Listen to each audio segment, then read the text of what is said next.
ইসলামী আন্দোলন বাংলাদেশের সংগ্রামে আমির মুফতি সৈয়দ মোহাম্মদ রেজাউল করিম পীর সাহেব চরমনাই হাফিজাহুল্লাহ, যিনি বাংলাদেশের ইসলামী এবং দেশপ্রেমিক শক্তির এক অসাধারণ ঐক্য প্রচেষ্টার পথের সংগ্রামী রাহবার হিসেবে জাতীয় রাজনীতিতে একটি ঐতিহাসিক অবদান রেখেছেন।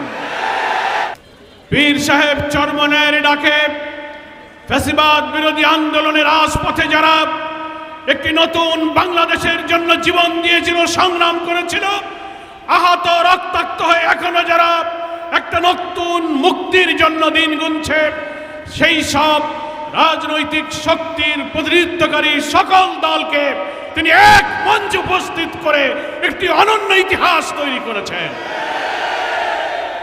দুর্ভাগ্যজনক, চরমনাই পীর সাহেবের মতো একজন আল্লাহর ওলি নেক মানুষের বিরুদ্ধে কোন কোন রাজনৈতিক দল গণমাধ্যমে যে কথা বলছেন, আমরা তার ধিক্কার জানাই, নিন্দা জানাই।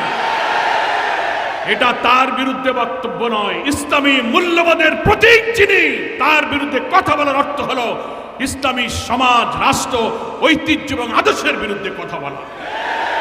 আপনারা লক্ষ্য করেছেন আমাদের সংগ্রামে আমির, বাংলাদেশ জামাতে ইসলামীর আমির ডাক্তার শফির রহমানের বিরুদ্ধেও এত কটূক্তি, কুরুচিপূর্ণ বক্তব্য সোশ্যাল মিডিয়াতে পোস্ট দিয়ে তাকেও কিন্তু অত্যন্ত খারাপভাবে বিকৃত করে উপস্থাপন করা হচ্ছে।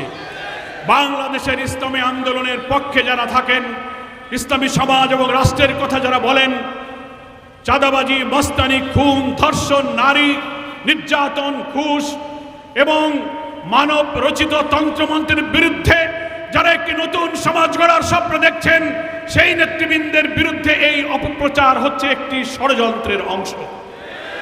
আমরা এর যেমন তীব্র নিন্দা জানাই।